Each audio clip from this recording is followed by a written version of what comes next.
What can I say about tonight? It's 9/11. How old were you on 9/11? 6, 7, 5, right? It's a long time ago, but it's not really that long ago. It's changed a lot of things about how America runs. But that's not really the focus of tonight, except as a reminder that when people do bad things, a lot of other people pay the price. So I'll introduce to you my very good friend, Dr. David Ober. We're supposed to have 2 people, but unfortunately, Dr. Wolf could not make it because of a health crisis. So he wasn't able to travel and be with us. Guys, you can come sit at the front, on the floor, on the side, or because I don't know where to find chairs.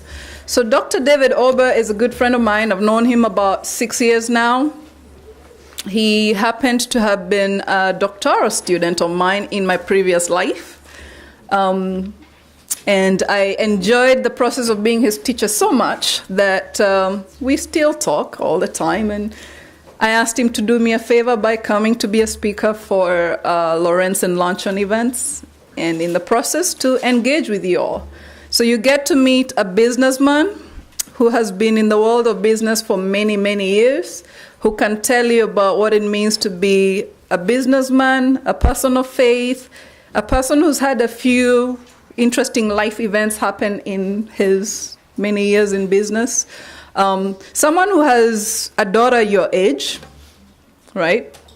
Who is at Penn State. And what else can I say about him? He's a wonderful guy. And I think you'll enjoy hearing him talk about his life and give you his life story, all right? So let's welcome Dr. David Ober to chat with us.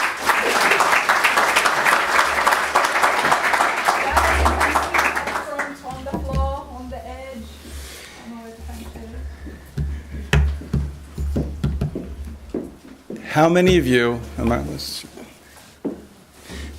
know the name of your great-grandmother? Her first name. Her first name. All right? That's fabulous. How many know the first name of your great-great-grandmother? 2. 1.5 maybe. Wow. So what that means is basically in 4 generations, you will be forgotten. And that's how we'll start tonight. I'm a research geek, and I'm a retailer. I have been in the outlet industry for almost 30 years. When I got my master's degree in marketing and research strategy, I went right in working in retail. About 12 years ago, I was elected by all the retail manufacturers worldwide to be the president of our trade organization for the industry. So, sitting on my board are the folks from Polo, Michael Kors, Coach, Gucci, Prada. I hang around those folks all the time. And the difference is that they're really trying to figure out you guys. They're trying to understand why you do what you do. I mean, we currently know that the average 17-year-old girl in Japan buys 2.5 Gucci purses at an average cost of about $600, and that's about who they are. We also know that you guys have abandoned Coach and have moved towards Michael Kors or anything else that might seem to be different than what your mom has, probably 4 or 5 of those Coach bags in that process. And we take a look at those things because the government really wants to know. I'm actually a contributor to the Beige Book, and you need to understand what the Beige Book is. It's put together 8 times a year for the governors of the Federal Reserve to understand what the economy is doing, whether or not we have to adjust interest rates. If you're a college student, interest rates matter because they have direct impact every 6 months. They reforecast what your next college loans will look like. Remember those things that you got to put out? And especially for you guys, as life has changed big time on your student loans. If you've thought about that, currently I believe if you're not making personally $12,000 a year, it's very tough for you guys to get your own college loan. outside of maybe the ones that are funded by the federal government. But if you have to get a college loan, you have to get that really ugly thing called a co-signer. And some of you have parents that are willing to sign for you, and others you don't. And so you have your own internal negotiations of how you're going to make that work. It's interesting. I have a daughter who last year was at Wheaton College at the price of $49,000 a year, and she realized that maybe it was better to go to Penn State this year, because organic chemistry taught at Wheaton College is the same way it's taught at Penn State. And the GPA is all that matters because she wants to be a doctor someday. So it's all in what you determine to be. So let's start with my story. And I know part of this was to take a look at resiliency. On a background, just for disclosure, I do teach business ethics. In fact, I just rewrote the syllabus and curriculum for the ethics program at the business school at Eastern University out in Philadelphia. So I understand about some of the things that you use. I actually use the same textbook that Dr. Faith uses. She had a little influence on my direction in those things. But in that perspective, I grew up near Hershey, Pennsylvania, right in the heart of central PA, very agricultural. Lancaster County considers itself the #1 agricultural county in the country that doesn't need to have any irrigation. Why a farmer would think that's important. Part of my family has been in the sugar business for a long time, so they're constantly coming out to the Dakotas to buy sugar beets. So it's an interesting connection. My uncle was talking to me about the cost of sugar beets and its impact. But all those things have influence. I was raised by a father who did not have a dad. Interesting perspective. He was raised by a single mom almost his whole life. And it had incredible impact on his life, and parents have incredible impact on our lives. I don't know if parents have had impact on yours. Maybe you want to forget some of that impact. But for me, tremendous impact. My father was a Marine, and he was a naval aviator, jet fighter pilot, and he was with the Med Fleet. So those guys are pretty hardcore. And he used to think he was really cool because he had one of those old T-Birds convertibles. It's really ugly baby, like robin egg blue color, but he thought that was the greatest thing. And somehow he got my mom to fall in love with him and had kids. But I say go back to this. My father, when he was a teenager, did not have a dad. Okay? Did not have a dad. It's an incredible impact, long run.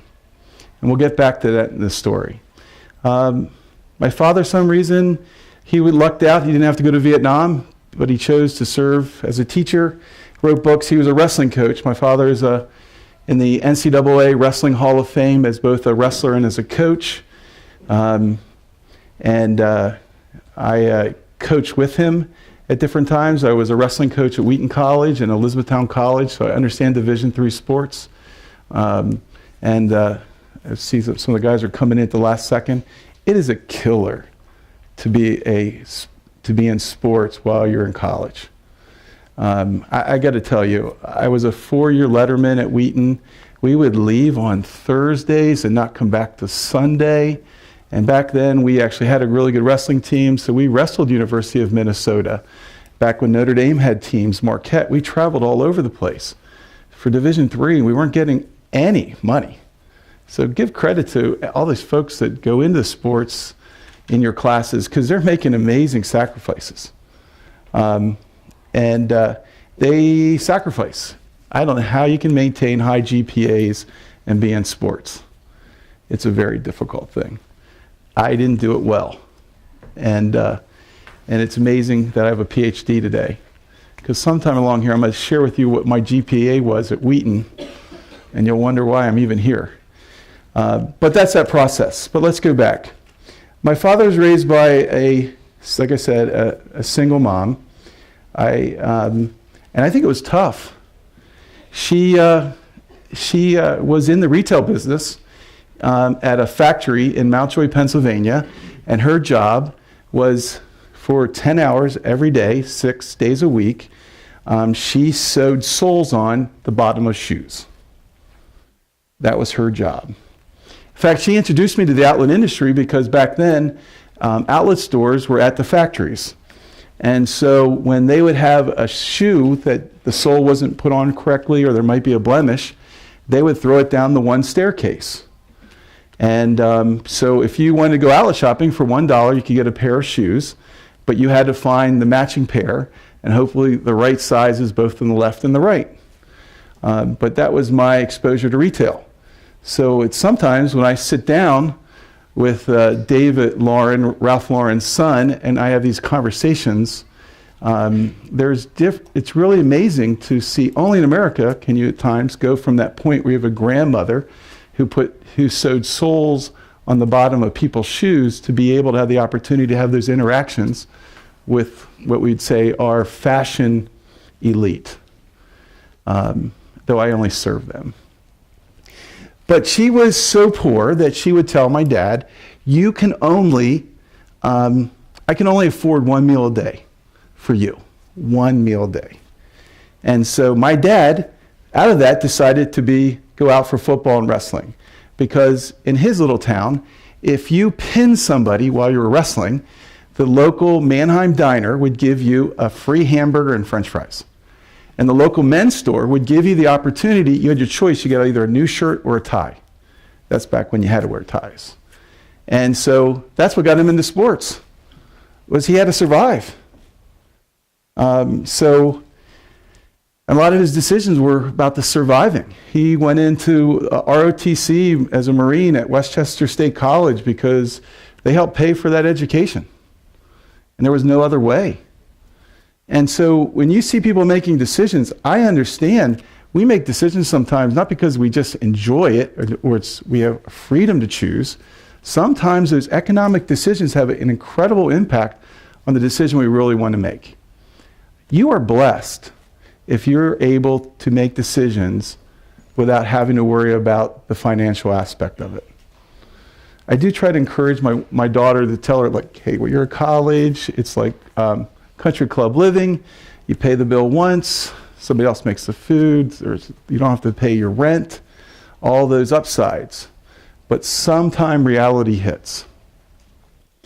So my father was one of the first 100 people who broke the speed of sound in a jet.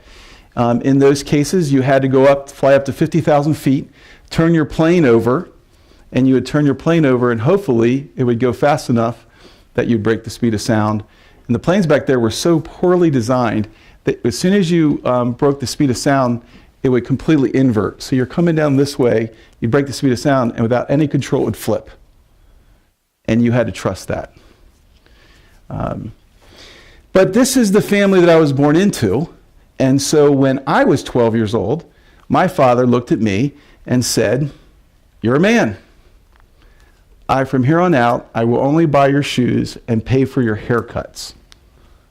You have to get a job for everything else you want. Everything else." And I knew he wasn't joking. And so every day after school, starting in 6th grade, I'd walk down to the local drugstore, and for 2 hours, I would mop their floors. And I would work at the local retailers. My senior year in high school, I worked Monday through Friday, 6:30 to 10:30, Wednesdays from 4 to 11 at night, and 12 hours on Saturdays and 12 hours on Sundays. And that was my life. Somehow in that, I did letter in 3 sports and was able to get my grades high enough to go to, actually went to Wheaton College. And it was wild. And I'm so old. In 1979, my senior year, this thing happened called 3 Mile Island, where all of a sudden, for the first time, I realized that life might be over as we thought it would be, because we thought we'd never be able to come back to Elizabethtown, where I lived, and because radiation was everywhere. And so I remember going to my last sociology class in high school, and we all said goodbye to each other. And all of us knew that our families were going hundreds and hundreds of miles away to whatever relative would take you in, and you were only allowed to leave the area with what you could fit in your car.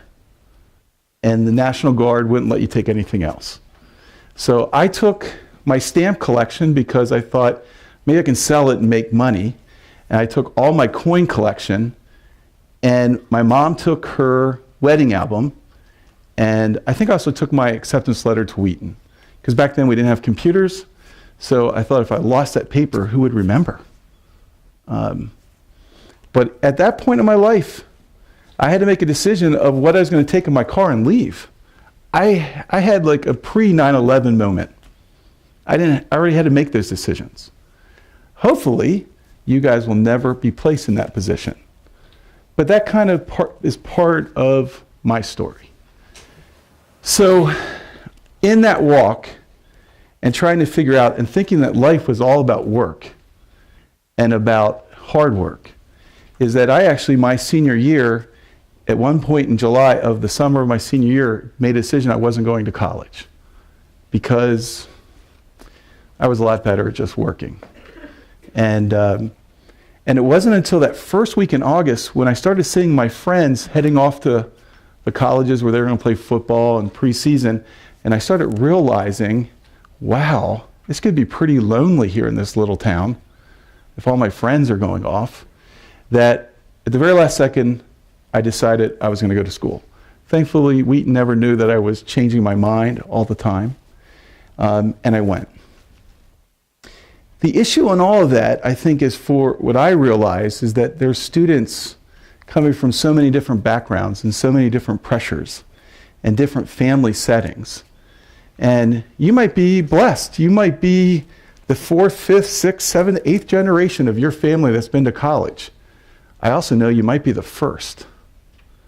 I mean, last night I was teaching students in an undergrad class, strategic management, and I was asking the questions, why are you really doing all this? And 2 of the students, they said, well, we're going to be the first college graduates in our family. If you aren't experiencing that, but you're 5th generation, you might be the 5th generation at this school. You are blessed, amazingly blessed.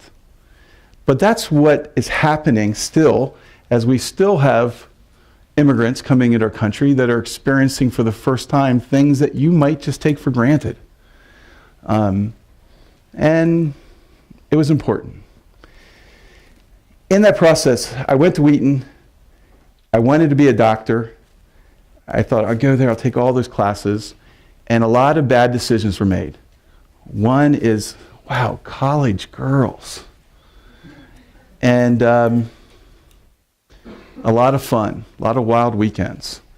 And the real reality was, I came down with mono 4 weeks into my freshman semester. And back then, mono, they kind of put you in this medical center and you didn't get to come out for like 4 weeks. And my family made a bad decision. I made a bad decision. My parents would tell you they made a bad decision. Instead of yanking me out, I basically all of a sudden went from what you needed, that 3.8 to stay in pre-med, to that quick 2.8 because I missed most of my classes. And quickly, all of a sudden, I had no dream. So at that point, I made a decision, 2 things. I was going to be the best wrestler I could be, and I was going to date as many girls as I could date that year. In fact, I dated a different girl every Friday night, every Saturday night, and didn't date the same girl twice until March. And that was my goal. I used to rake leaves on Saturday mornings just to have money to take a girl out on Saturday night. I knew how to work hard. I was the guy that would look at the list, okay, I got to go rake leaves. And that's my life. 4-year letterman, 2-time NCAA national qualifier, CCIW conference champs multiple times. I go back to Wheaton, my professors don't talk to me. It's only like the wrestling coaches and the old guys like that of my commitment. It is also an interesting thing at Wheaton, maybe it's like it here, the football players and the wrestling coaches and the wrestlers are still the top donors to that school.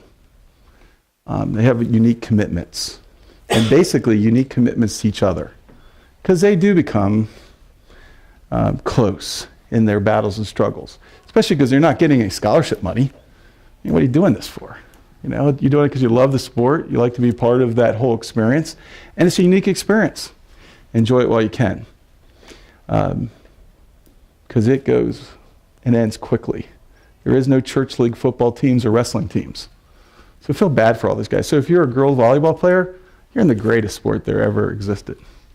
I'm telling you.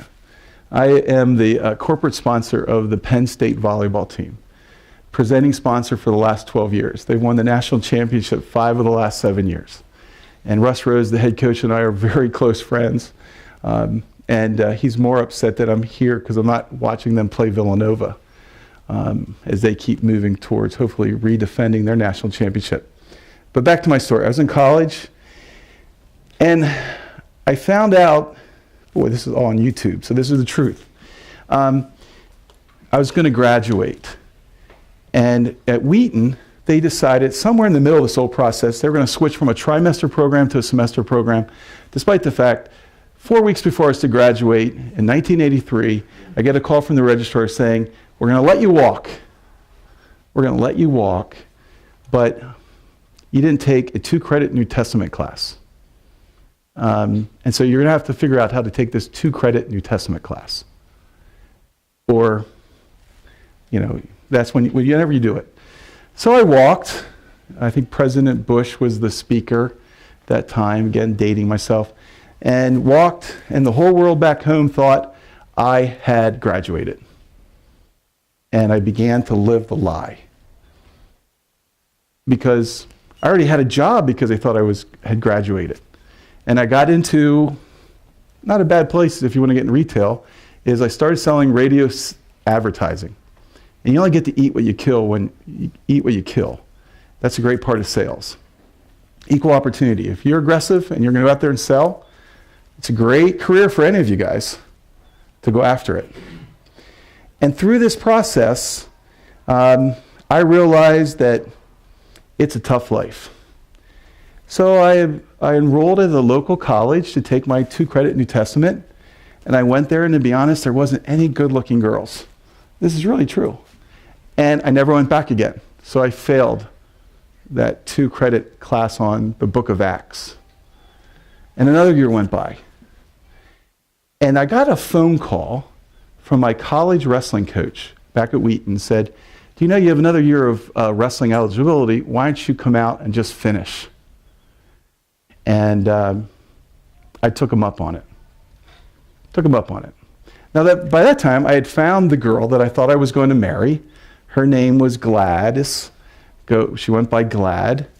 And I was sharing with Faith today, about 17 days before we got married, she got cold feet. And we already had the married student housing set up at Wheaton, the whole world. I ended up going to Wheaton, not married, living in married housing with all these other brand new married students. And it's an eye-opener. And so, loss, pain, whatever. I will tell you, 95% of all engagements are broken off by the girl, guys. 95%. Now, God blessed me with only daughters, so I share these stories with them. Because remember, when you finally go in that jewelry store and get that ring and spend some money finally on her, that's a commitment. Their parents have been telling these ladies for a long time that when they accept that engagement, that just gives them more time to make the decision. That's why 95% of all engagements are broken off by the woman, not by the guy. But that's a side note. It's a long suffering and a lot of therapy to work through that. So I went. And this is where I think those that love you, and in my case, I think the hands of God, of having men and women of faith who see things in you that no one else sees in you. Pete Wilson, God bless himself, 3-time Illinois State wrestling champion, has all NCAA Wrestling Hall of Fame, all the records, somehow saw something in me, and I think he knew somehow I was lost. And so he figures out this way to come out there, and he just drops this thing saying, you know what your GPA is? And I'm like, no, I don't know what my GPA is. Actually, I never found out what my GPA was until I applied to get my PhD. All right? Just think about this. So he said, well, at Wheaton, they have this thing, your senior year, You can take your lousy 2 credits of ACTS, but you can go and enroll in the graduate school. And if you really focus on that, they might accept you. Well, in my mind, I'm thinking, well, wrestling season goes over 2 semesters. So if I have to get in that master's program if I'm going to finish my last year. And I wanted to get back to nationals again to wrestle. So for the first time in my life, I actually studied. And I think I went through almost that entire semester without having a date. So a real change. And I think I got like straight A's in all my master's classes that I took.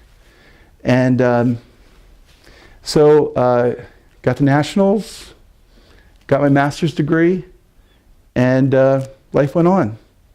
Got engaged again to a girl from Minnesota who, once again, 30 days before the wedding, broke off the engagement. That was a bad year, because that year my roommate got married as best man at his wedding. My brother got married as best man at his wedding. Both of them were going to be best man at my wedding, and didn't happen. 30 days. We even had put the O on the sterling silver. Back then you got like China and sterling silver. No one does that anymore. That's why Lennox, Oneida, Falscraft, all those guys are out of business, because we don't entertain anymore, do we? We go out to eat.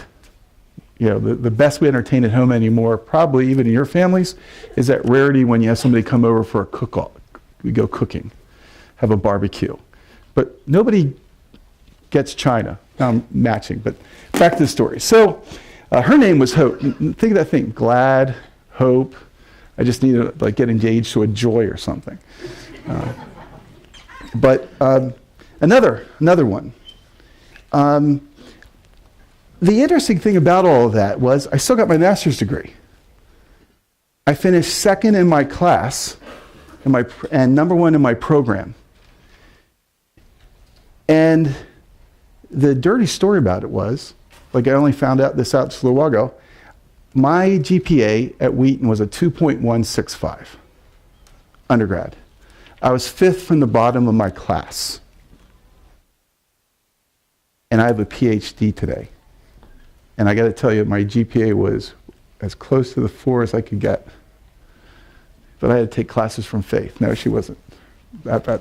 But the point that I was saying to you is the fact that I'm only here because other people had greater vision in me than I had of myself. My life, in many ways, was quite shallow. And it took a long time for me to kind of figure it out. And so we talk about resilience, and I know that was part of this whole subject. But in some ways, you have to understand the building blocks of people, of how do they become resilient. And some, you can be hardworking and just kill yourself working hard. I did work in India and worked at a leper colony, and I got to tell you, they worked as hard as I did. I just was blessed to be born here. And that's sometimes it's just where you were placed. It wasn't because I was anything special. Be ready, folks. If you take these leadership courses, remember, the difference between a charismatic leader and a narcissistic leader is only recognized when they fail. And then you know who the narcissist is. It's because who takes responsibility? Who says, I failed? The narcissist won't say that. They'll blame you or the other people around them, just on a side note. But I realized I was awful at this thing called relationships. Awful at this thing. People at Wheaton knew it, and they looked into it, and I just didn't understand it. And partly it came down to my relationship with my dad.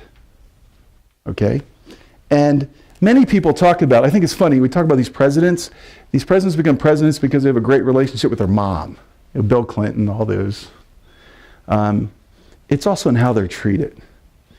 And it had big impact on my spiritual and faith development, because at one point in my life, I realized I needed something more when I was in high school. And I didn't quite know how to get there. But I saw like all the cool kids seemed to go to this one church, and they had this youth group. No one ever invited me, because my family didn't go to that church, if it went to church. And so I started walking. It was funny because I think I walked there for a couple years, and very few people would ever stop and offer me the free ride to go to their church. I was very thankful because I got invited one Friday night to a party during football season in high school, and the only people that weren't kicked off the football team my senior year because guys were doing drugs at this party were those guys that were invited to this specific party gathering at this church youth group. We were saved. We were the only seniors left in the team.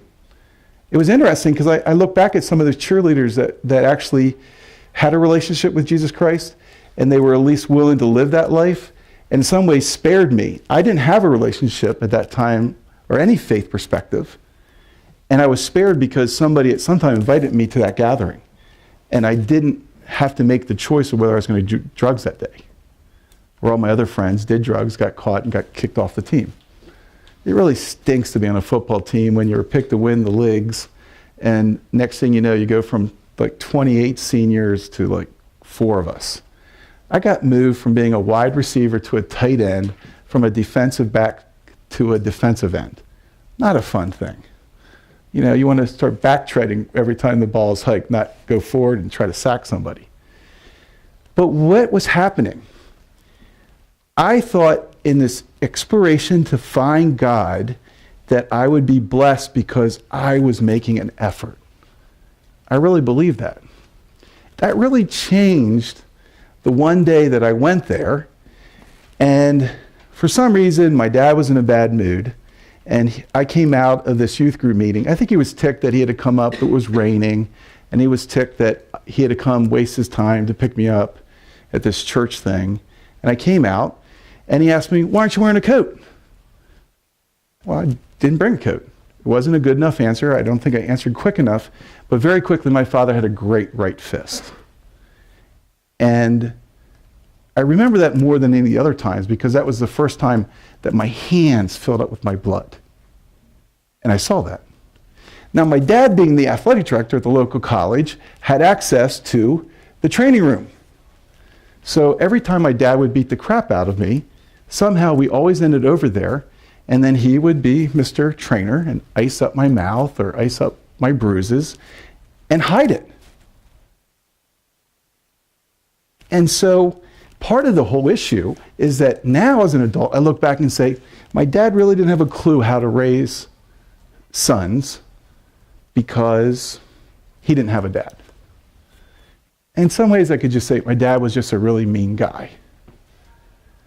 I will tell you, it's very hard. My dad's been dead for 17 years, and he constantly is being honored. Elizabethtown College just honored him for this giant service award. The whole family had to come in. All of these wrestlers and people that he touched their lives came in to honor him, and I had to go to that and put on the smiley face and the good son because my mom's still alive. And my mom's still in denial. My brother only recently would finally admit to my sister how bad Dad used to beat the crap out of me. But it has an incredible impact because at some point, when your own dad's beating the crap out of you, and our relationship with God is so tied into our relationship with this whole father image, if there's nothing that you can trust in that core relationship, how can you believe that you can have that relationship with anyone else? You know, you just can't. And I see that. It's one of the reasons why my wife and I, about 15 years ago, started the only free wrestling program in Pennsylvania. Wrestling in Pennsylvania is a big sport. And almost 70% of all the boys that come to wrestle are from single moms because we're free.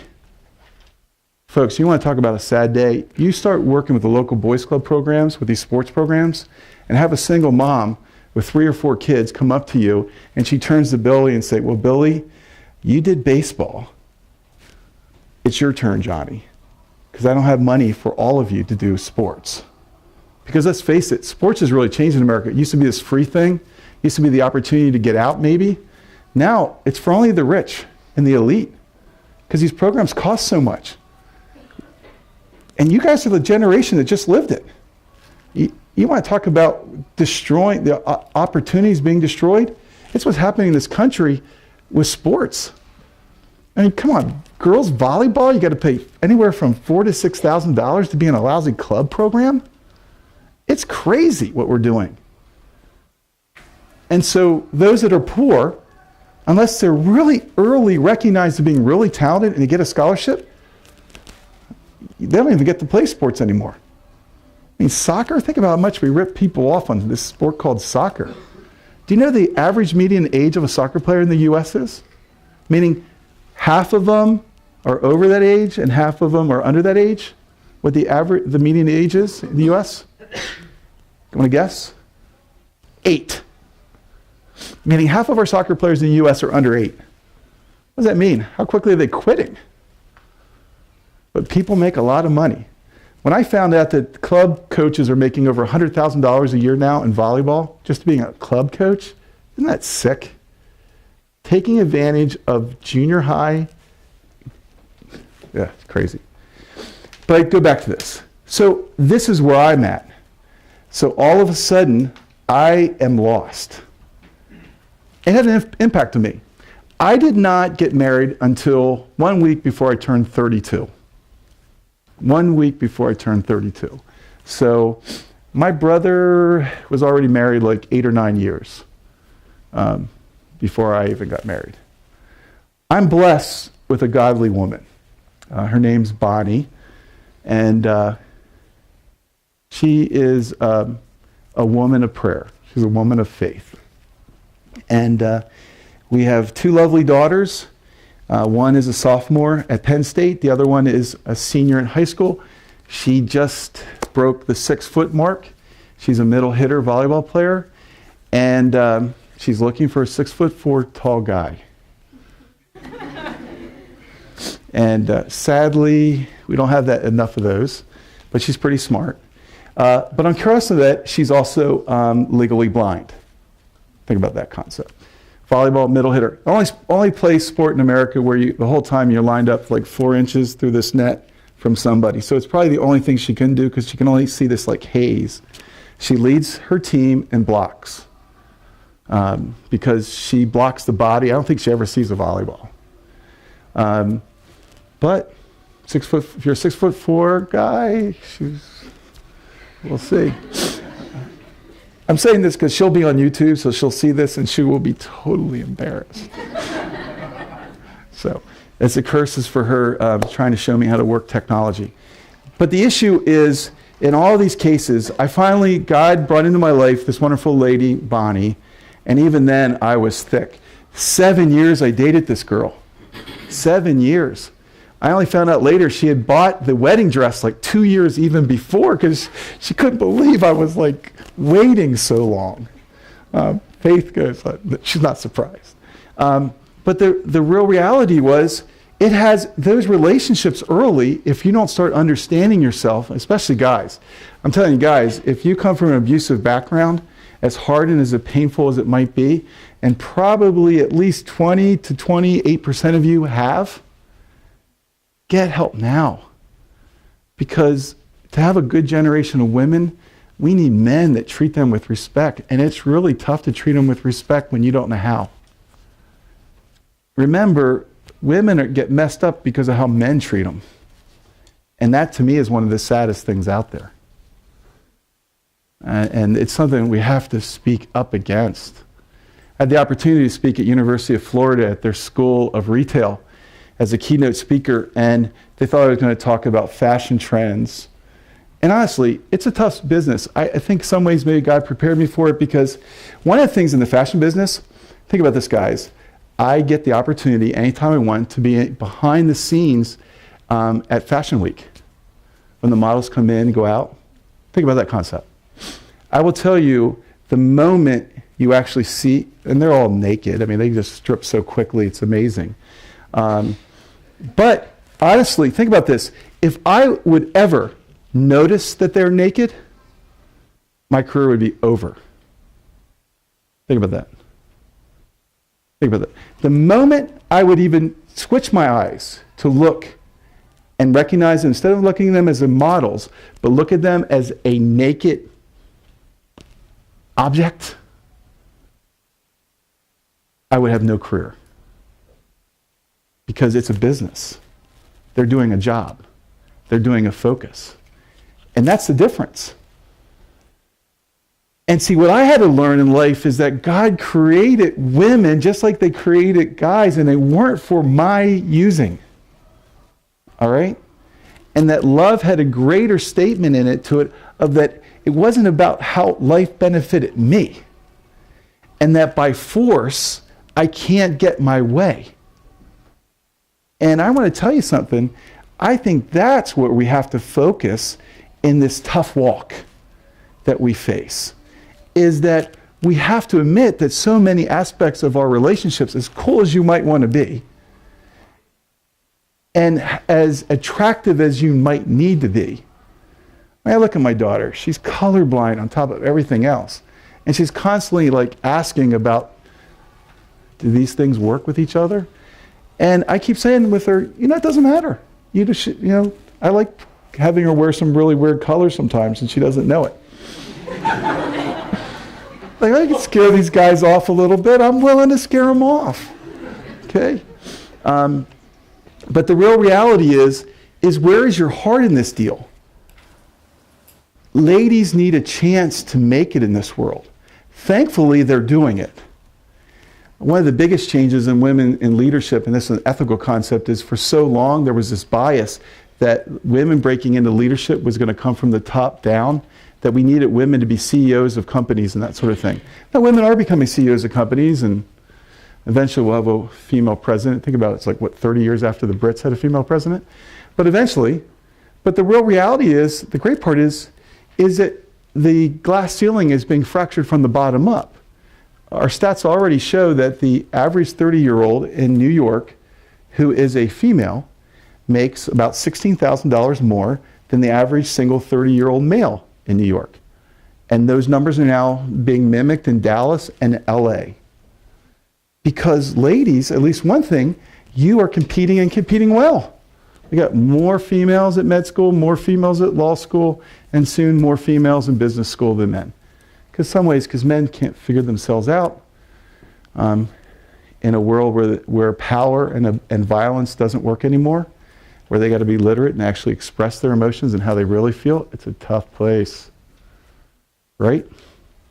But that's where we live in now today, and life has changed. Until the battlefields overseas might someday come here. Maybe then things would change. Maybe the old ways would work, maybe. Hopefully not. Yep. Can I ask a question? So, after all those before Bonnie saved your life experiences, so how did you ever figure out what your purpose is in life? How did you?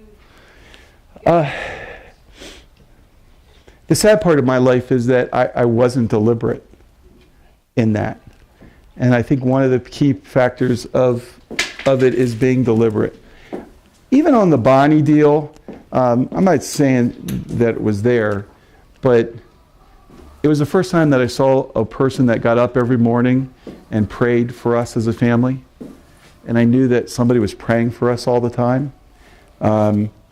But it's being deliberate. I think the whole issue, even in my success at some point, is that I never thought that my career was going to be, and I just was recently named to the Outlet Retail Hall of Fame. And I'm thinking, like, really, this is what I was about? It wasn't planned. My career wasn't planned. And for most of you, you're really blessed if whatever you think you're going to do right now, you actually do it. And we know you're going to change your majors how many times. Careers, you never know. The only time I thought I knew what I was going to be, I thought I was going to be a doctor one time. Then prior to TMI, I thought I was going to be like a naval nuclear engineer, but that got wiped out in 1979. You never know, because life happens.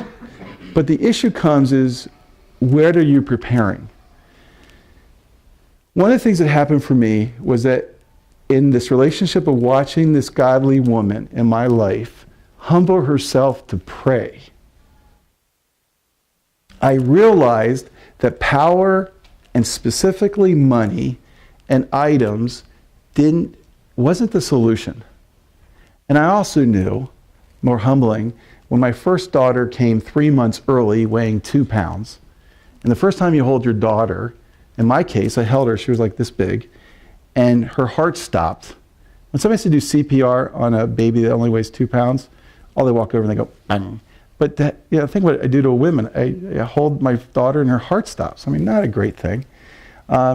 She spent 8.5 weeks in intensive care. You don't know if they're going to make it. You don't know if they're going to see. You don't know. My daughter has had all kinds of surgeries at Johns Hopkins, all because she was born so early. My other daughter, my wife went into labor 3 months earlier than her. It's probably what caused a lot of her blindness issues. But I knew I had to change, and I knew I had to commit to something, and I started looking, and I looked hard.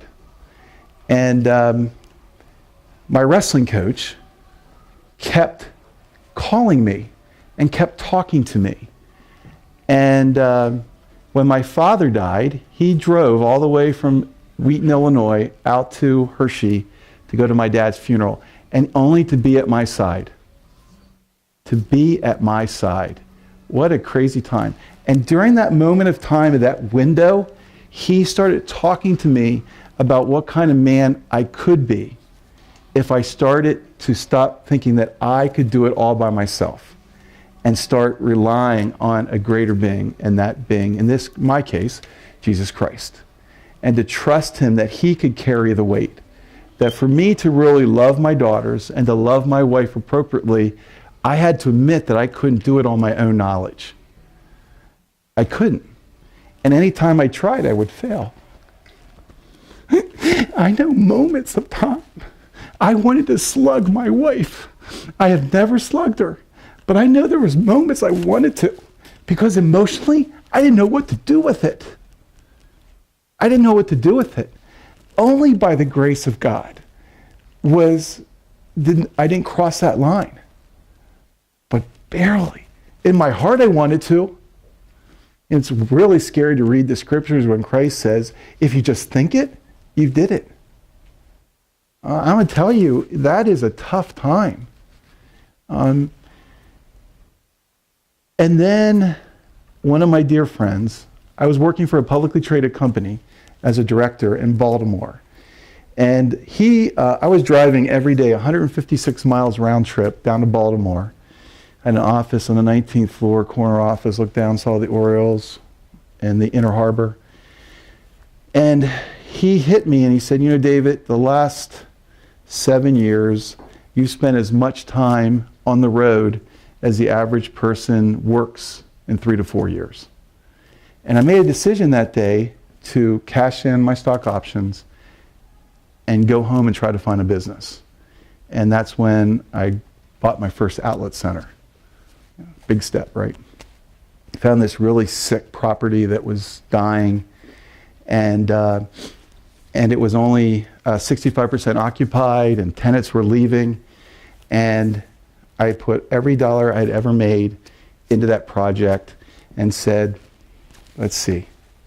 And so my first deal was getting, and this is our company has already gone out of business, Liz Claiborne was going to open a 10,000 square foot store, and it was the grand opening. And at the grand opening, we were having the ribbon cutting, and there was hundreds of people, and this was the turnaround of this whole thing. And my wife drove up, and she was late. And I was mad that she was late, because this is my big moment. Ego, right? Big moment. And because she was going to bring the camera and take pictures. And I saw her drive in, and I kind of ran over to her, because everybody's waiting. The top guys of retail at Liz are there, and they're willing to cut the ribbons. And she looks at me, and she looked awful. And she said, I got bad news and bad news. And she said, the bad news is my biopsy came back, and I have cancer. And the bad news is that the surgery's today. And I made the best decision of my life, because I turned over to my assistant, and I said to her, my wife just found out she has cancer. I'll call you sometime. I didn't go back to the office for another 3 weeks, because I'd already made a decision that when I left the publicly traded company, I came home for my family. And it's been 12 years now, and we've had some very close calls. She just had another 45 days of fighting her cancer. But I remember back then, that was really scary, because I was told my wife had 6 months to live, and my wife's telling me, oh, you need to start looking. That's really an awful thing you're crying and concerned, but the whole reality is, I thought the woman that I love so greatly was not going to make it. God spared her. Amazingly spared her. She's got 2 or 3 different types of cancer. She has a tumor that's wrapped around her vocal cords that she chose not to have removed, because she feels until our daughters are out of the home that if they have a mom that's mute, because there's a 50-50 chance of becoming a mute, that she wouldn't be doing her job. And she loves her daughter so much, she believes they need to hear her voice. And so she's not willing to take that choice. So she's trusting the Lord that as she waits during this process, that tumor won't end her life. So the cancer just shows up at other places, and pieces are taken off. But that's part of that process. So in the midst of all this, there's still business and still operations, and there's growth. And God's blessed us at times, and other times He's chosen to take things away. Back in 2008, I had a shopping center in Pigeon Forge, Tennessee, and really growing. We had dumped a lot of money into it, and we had a fire. I don't control fires. 150,000 square feet burnt down. Some person actually filmed, this is the YouTube thing that makes me laugh, filmed the piece of paper that was on fire going across the parking lot, hitting this cardboard pile, catching on fire, going up the side of the building. She got her 15 minutes of fame because it ran on all the TV stations. If she just would have ran over there and stomped on that piece of fire, that whole building wouldn't have gone down. But hey, I lost that building. Eventually we had to give it back to the bank, because the insurance company we had in 2008 was one of the big ones that declared bankruptcy and would not pay up on the coverages. And we had to give it back. I think it's interesting. I now work with the Reno project that Steve Shields has a store in, and I know he talked to you guys like a year ago, but it was really amazing. I'm involved in that project now and other things. In some ways, the business part takes care of itself. I truly believe it's about being faithful to those that you love who really remember you. Because that's why I asked that question about, do you remember the names of people in your lives? Those grandparents, did they have an impact? I really want to have a tremendous impact in the lives of my daughters, in the lives of my grandchildren. I hope maybe even my great-grandchildren. But those are choices that you have to make, because it isn't, I think in some ways, it's about those who love you in that process. Had I learned in the process? Sure. But I got to tell you, there was a guy named Jamie Lanham, who's a brilliant retailer, and for some reason, he loved me, and he decided that he wanted me to go away on this weekend, and it was through like the United Methodist Church. It's called an Emmaus weekend. And what was wild about that is that he got a bunch of men who have been involved in my life over the whole period of time, coordinated with my wife, to write like 30 letters to me about how I had an impact in their lives. And my family, my wife and daughters made up placemats. And every single meal there was a different placemat with pictures of them, of things doing. And you went on this weekend and you were just blessed that you had value. And in some ways, guys, that's the problem, is that what we think values us doesn't. And we think it's all about how we look, who we hang out with, all the things we put up on the wall. And at the very end, those are really empty things. I'm at that point in my life where I'm seeing a lot of people die. Friends, parents of friends. And you start realizing, wow, they had a really small circle of where you have impact. So where do you go? Jim Elliot, at age 19, wrote, "No fool is a man who gives up what he cannot keep to gain what he cannot lose." He decided at that point in his life that he needed to make a decision of what he was going to stand for. He was a lot smarter wrestler than I was. Other people have had made decisions. My wife made a decision that we needed a family verse. I wish I would have been the one who said that we needed a family verse, but she decided. And so she decided to take Romans 12:12 and stencil it. I don't know if any of your moms were into this thing, but stenciling on she got in that stenciling craze. So we have this verse on our kitchen that says, "Rejoice in hope, persevere tribulation, and be dedicated to prayer." Romans 12:12. If you can gather anything of what I'm saying here tonight, is Romans 12:12, rejoice in hope. It taught me a lot because rejoicing is not an emotion. Too often we make decisions on our emotions. Rejoicing is a choice. To rejoice in hope that there is something better, there is something to look forward to. To persevere tribulation at the same time, that you can rejoice and persevere at the same time. My wife embodies this. And the other one is to be dedicated to prayer. And that, I think, is that commitment to realize that in and of yourself, you can't do it by yourself. That you need something greater than that.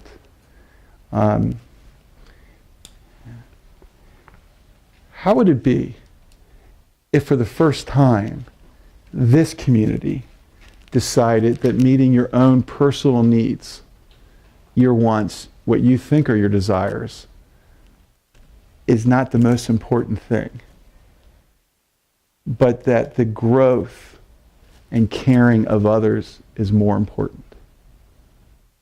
What would that change?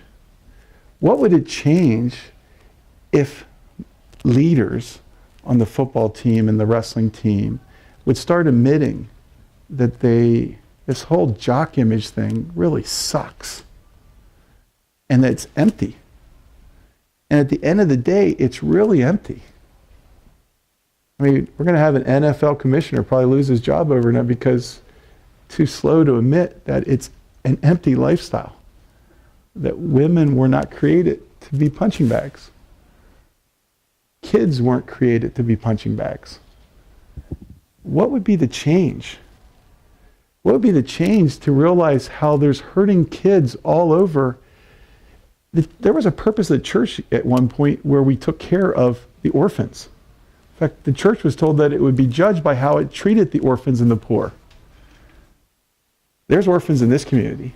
They might be social orphans, but there's a lot of people who don't have a dad that you could act and touch their lives. More importantly, in this business thing, I know there's people that come in front of you and they can talk about all of their holdings.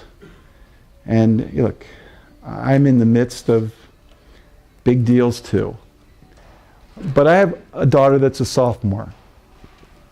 And I just wish that the guys that have been involved in her life, that somebody at one point would have shaken them and said, there is more to life than what you get off of a girl. And it's an empty time. Even if that gives girls just an opportunity to have hope. But even greater, guys, there is more to life. Lead by loving. Lead. Isn't it really sick that so much of what we do as men anymore is really just empty, shallow? I mean, think about it. Pornography is just empty, shallow abuse of women. And who we abuse is ourselves as guys. Because we're kind of saying that's all we deserve. You deserve greater than that. You should want greater than that. Everything else is empty. And it's abusive. And we're surprised that we keep making this mistake. Our culture keeps making this mistake.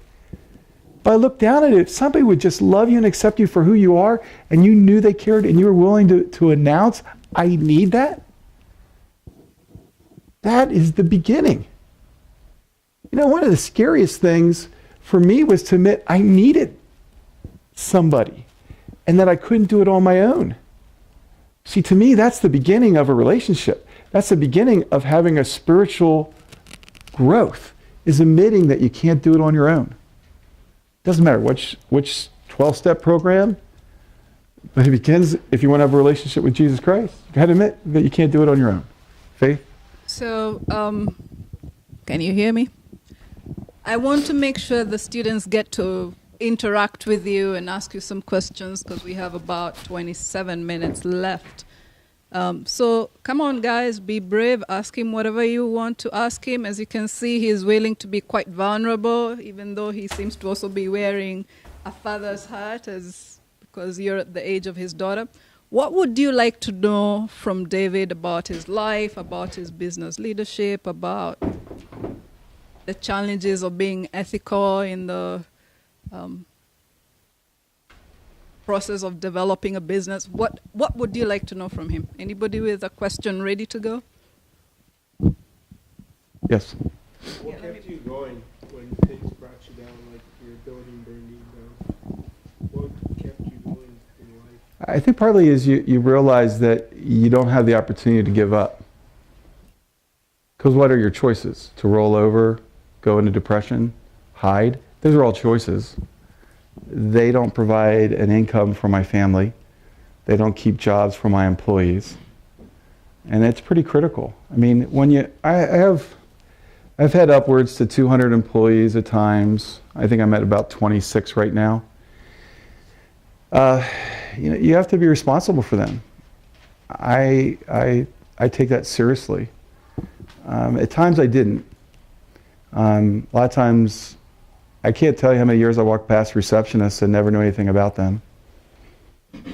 In fact, I never knew. That actually changed when one of my receptionists was finally arrested in my office because she had so many outstanding car loans, car tickets, that they had a bench warrant on her, and they came after and arrested her and threw her in jail. Didn't matter that she had 5 kids at home. But you realize, another single mom. But yeah, I think it's that willing for that endurance, that faithfulness, is that you have to be willing to endure difficult times. No different whether you're a wrestler or a football player, no different if you're learning a foreign language. It takes time and endurance and focus. You have to be deliberate because there's no other choice. The only choice is failure. I'll admit I've never been into bailouts. Any other questions? Yes. Okay, you were saying how that you needed the love and trust of Jesus to keep moving throughout your life and that you couldn't do it on your own. How did you show that to others that, Jesus was in your life and he was helping you get through those tough times? I haven't done it well at times.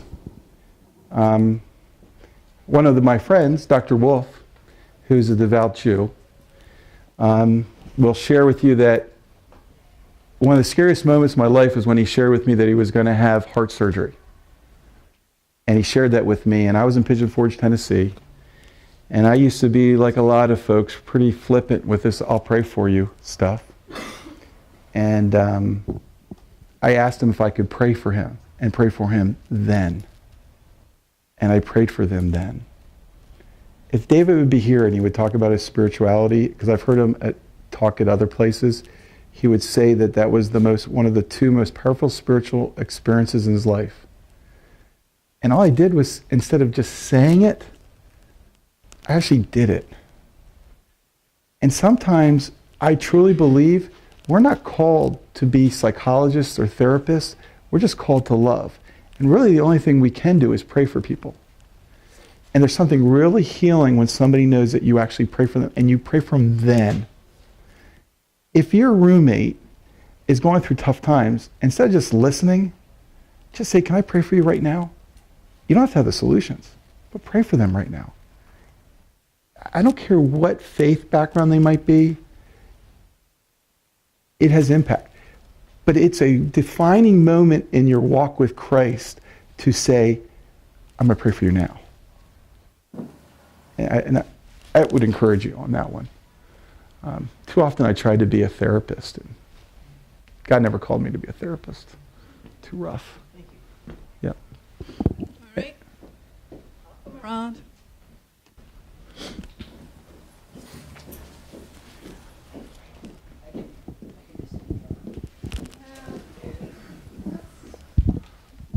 So as a business leader and a man of strong faith, how do you incorporate your faith into your professional career? I would tell you, you take the opportunities when you have them, when you can integrate your faith perspective. When I was at University of Florida, I didn't have the opportunity to share a faith perspective, but I had to give them my opinion of where we have to listen to women's input, because I have a lot of issues on, I think there's gender bias where things don't occur. But it's in that one-to-one relationships. I have the opportunities to sit with a lot of retailers, and in those moments when they share with me the difficult times they're going through, and I'm a minority, okay? You might look at me and say, oh, there's an evangelical Christian. I live in a minority world. I live in all my partners are Jews, all of them. The rag business is controlled, 99% all Jewish. So I'm a minority in that, and they know that. And I have probably more opportunities to share faith with them and my perspectives. And in most cases, they ask me, partly because they trust me.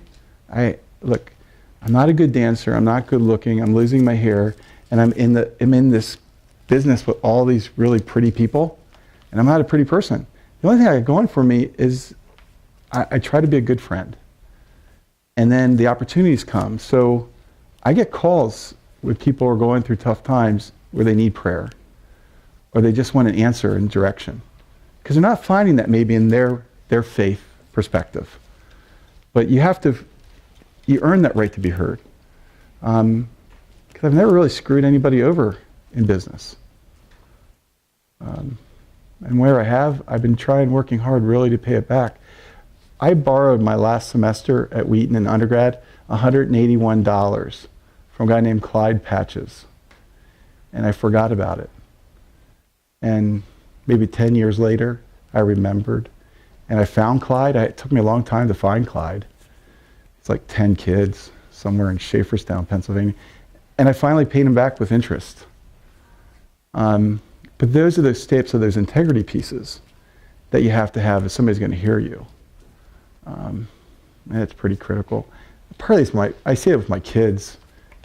My daughters actually like hanging out with me, and we have really honest conversations. Hard ones.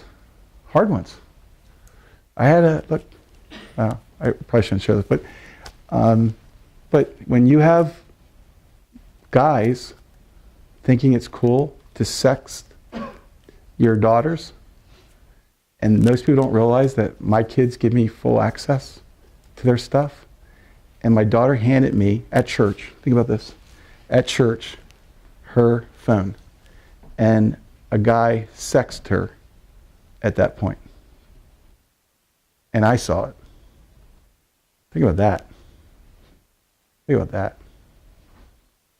But, people make fun of me. I don't have Facebook because I don't let my daughters have Facebook. But they get around that because they have the instant chat stuff that disappears in 10 seconds. But the real reality is, if you're open, because I was open, in our house, our only computer, until I went for my PhD, in our house was in our kitchen. Because I wanted to make sure that the women in my life who are hearing about porno by everybody else in the world could look and know anytime they wanted to, they can look at my history. And it's available to them. You can look at my texting. And I just said, if I'm going to expose myself, then you too. My wife and kids, for the longest time, shared the same email, which is really freaky. A lot of these boys didn't know everything. I think they all know now. But that's part of that whole process. So, yes, a young lady. Have you had any times where you were forced to take a moral stand based on your faith? And if so, how did you handle that?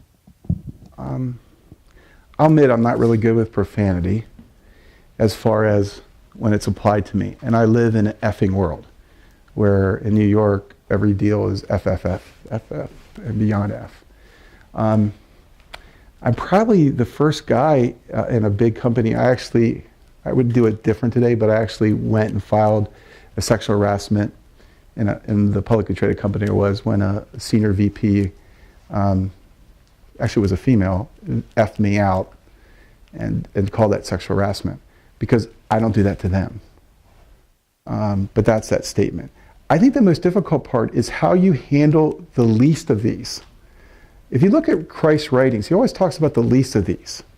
I get really scared in that whole scripture where it says, well, Lord, when he says, well, I came to you and you didn't take care of me and didn't meet my needs. And he said, well, it's how you treat the least of these. It's the least of these. It's the people in my business who clean toilets, my housekeepers in these shopping centers. It's how they're treated. If you want to know about me, talk to Edie Kaufman, who is now 70 years old and has been cleaning toilets for me for almost 22 years. Her view of her job, she's got a great faith work perspective. In fact, David Miller has always wanted to include her story in one of his books. I think he was here at one of these conferences. She looks at her job of cleaning toilets, amazing. When you ask her, why do you do what you do? She says, because I'm here to save marriages. And you look at her, well, you clean toilets. She said, well, like a lot of people come here, I can't afford to go on a vacation in a plane. I can only afford vacations where I have to drive to. And they might be like me, their air conditioner might be broke. And I don't have the money to fix it, but I still want to go on the vacation. So we go all the way here, it's hot. And the first thing I do before I do anything is everybody that goes shopping goes to the bathroom before they go real shopping, serious shoppers. So they'll come into my bathroom, and if my bathroom's dirty or smelly, they might get upset, and they might go out and their husband, and that might have been their first vacation all year, because like me, she would say only 1 week vacation a year. And next thing you know, they get in a fight and argument, and the marriage ends because my toilets were dirty. If you can have that kind of perspective of cleaning toilets, and I have respect for anyone whose highest skill level, job level, is cleaning toilets and isn't willing to blow their brain out, think about that. That's what she does 40 hours a day and does a heck of a job. We have like the top 20 ranked toilets in the United States. There's companies that actually keep track of that stuff. I'm not such a geek. How many guys go to a toilet, you see a little fly in there that's at Target? Because if you aim at the target, the bathrooms are 50% cleaner, so life is easier on people like Edie. It doesn't get dirty. But it's how you treat those. So like, I'm really thrilled when my employees start getting teeth because they start working for me without teeth, and we get new teeth for them. That has giant impact. When somebody who hasn't smiled in 15 years can smile for the first time because they now have teeth. That's the statement of how you treat the least of these. I'm probably one of the few guys that still has full tuition remission. I'll pay for college, I'll pay for electronic trade classes. That's something that very few are doing anymore. But that's how it is. We send flowers, we go to funerals. I just don't send flowers, I go to funerals and those things. So I'm surprised how many weddings I get invited to of my staff. But that would be my thought. Other people have thoughts on that. The other part is just not lying. Real estates, we have this thing where we're allowed to puff. It's legal to puff. Oh, this is the greatest house. This is the greatest shopping center. Is to not puff. Is not to puff, but tell the truth. Show how you might improve, but whatever you say, you better do. And that's the only reason why I think retailers still do a lot of business with me, is they've made money in that process. Any other thoughts? Yes?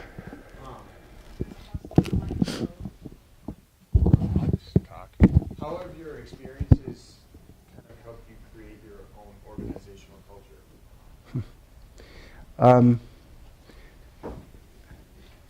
Worst part about getting my PhD in organizational leadership is I took a lot of the research back and started surveying my own management team. And my head of marketing, probably because I have a master's degree in marketing, out of that, felt free enough to confront me that I micromanage her. And now, lately, she tells me I don't micromanage her enough. But I listened. And sometimes listening and when it makes sense, changing is important. A lot of times it doesn't happen enough. The problem is that so many of the top guys are all narcissists. A lot of entrepreneurs are narcissists. And they do great till they fail. No one knew when Satan told God, let me challenge Job. No one really knew. God knew how Job would respond, but they tested him. And it's how you respond under that testing. Do you give up? Do you curse God? Job never did. Look, I think that's a part is, it's how you treat the least of these. And in the dark time, do you give up? Do you curse God? I think that's that indication. I know they watch hard. And partly, we don't have any profanity in my company. There's no law that you can't swear, but I think because I don't swear, they don't swear.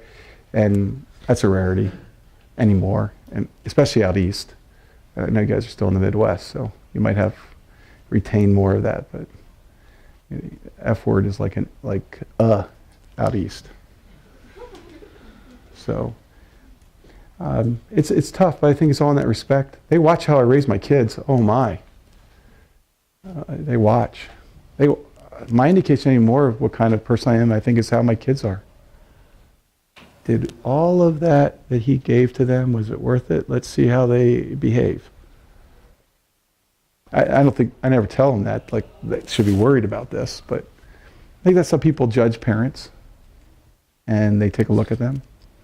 Because it's more than just being boss. I mean, I go to my employees' kids' soccer games. I don't even like soccer. And basketball games, I'm a wrestler, pumpkin stuffers, forget it. But I'll go to basketball games. We'll see. My daughter's right now. Well, she either won or lost by now. But playing volleyball. But any other questions? I guess my question for you guys is at this point, where are you going? Are you being deliberate about where you're headed? Are you being deliberate about who you're spending time with? The people you spend time with and what's important to them wears off on you. And it actually becomes somewhat of who you are. Be deliberate. Choose wisely. Be deliberate of what companies you decide to work for. Research them. Understand them. Find out how they make decisions. The toughest part for me at times, which I've been challenged about, is having relationships. All of my partners, my entire life, have been Jews. My entire life. And as the minority in those relationships, they always tell me that I'm part of the family. I remember about a year ago asking one of my partners, wow, this adoption process takes forever.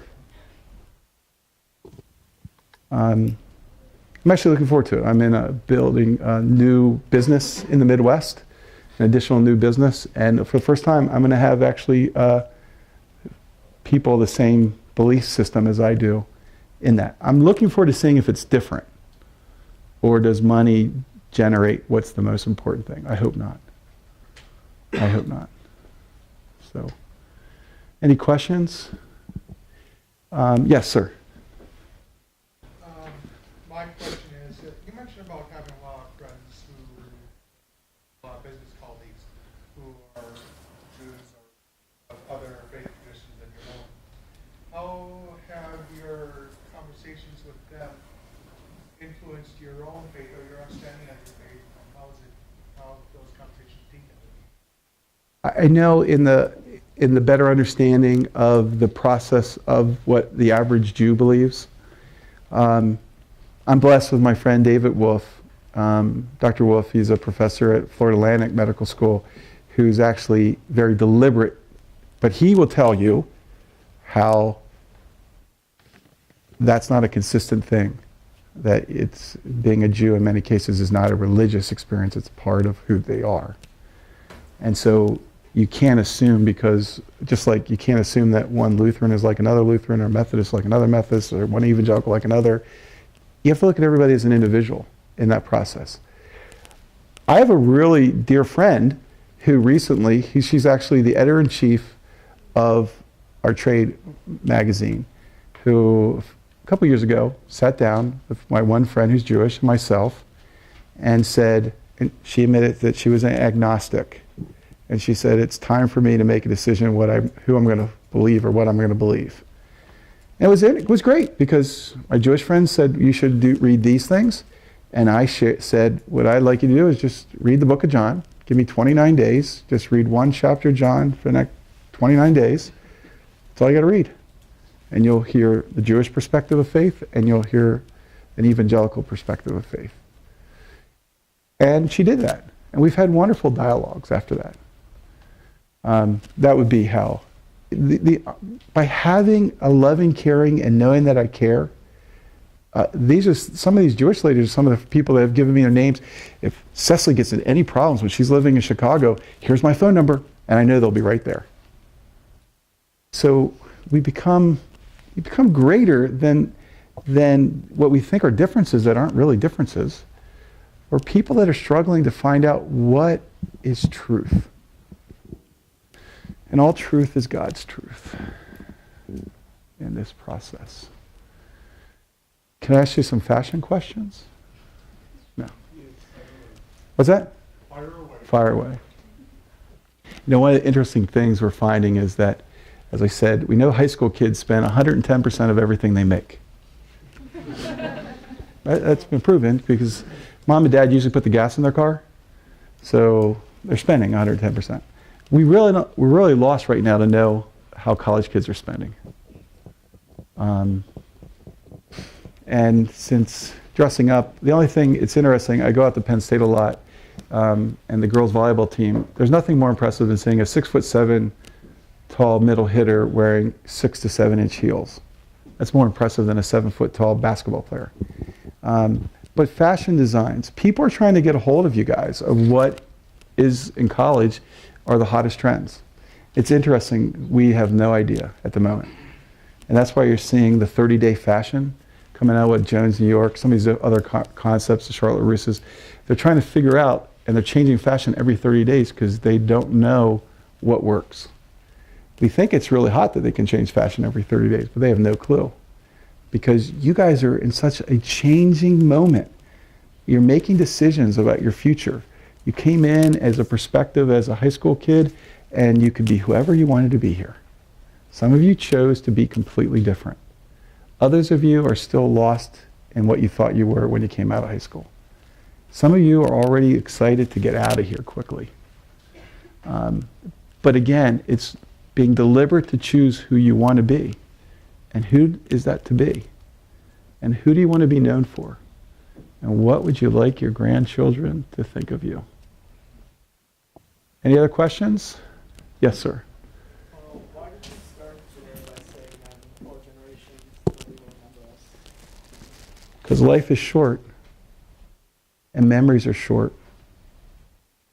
And one of the things I deal with employees all the time is they want to feel that they're important. And they get angry at times, and we read it in all the literature, that they leave businesses mostly because they don't think people respected them or cared for them or knew them. And they fill a spot, a cubicle or an office, and they don't understand why no one knew who they were. And for somebody not to remember you, life is short. Because we read all these great books as we're growing up and we see all these wonderful movies as we grow up, we think that people will remember us forever. In reality, your impact is really on a very small group of people. And what I'd like to encourage you is have the greatest impact on that group. They won't remember you, but they will remember your children. And hopefully they will remember your children's children. And it's by having a deliberate impact on those that you can impact. Very few of us will have the name of Abraham Lincoln to be remembered, or John F. Kennedy, or whoever the greatest is. You think about it, you hardly even know who the latest people that were in music just 7, 8 years ago. Just like we were talking earlier that you were 5 or 6 when 9/11 happened. 9/11 was a giant moment in my life. I was about to get on a plane that day. Totally different experience than you guys. But thinking that through, we think we have a greater impact than we really do. I'm just really glad. I mean, sometimes life comes so simple for a parent. They just hope maybe this year that their kids will come home once. David would have been here. He would have talked about what happens when you're in a nursing home. The average person in a nursing home is only visited twice a year.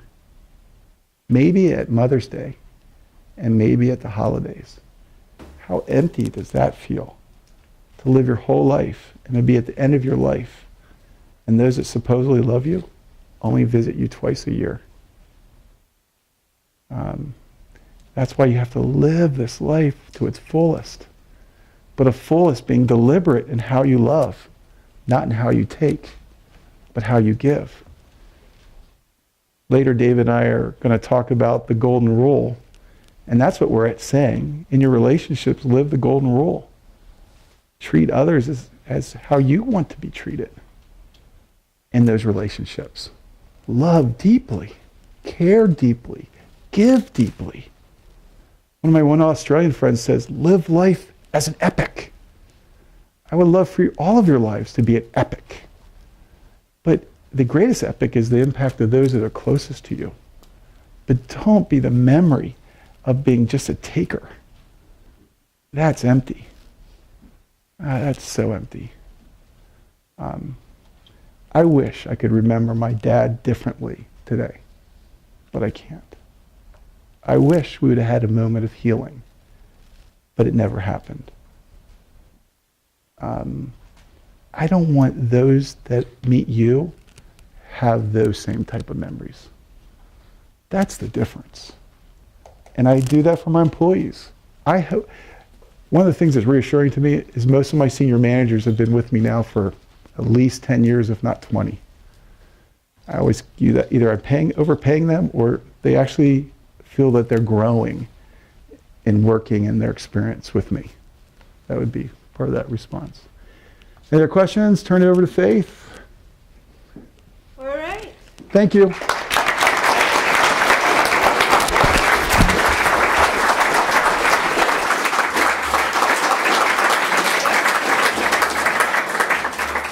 To quote Matthew McConaughey, all right. Thank you for coming tonight.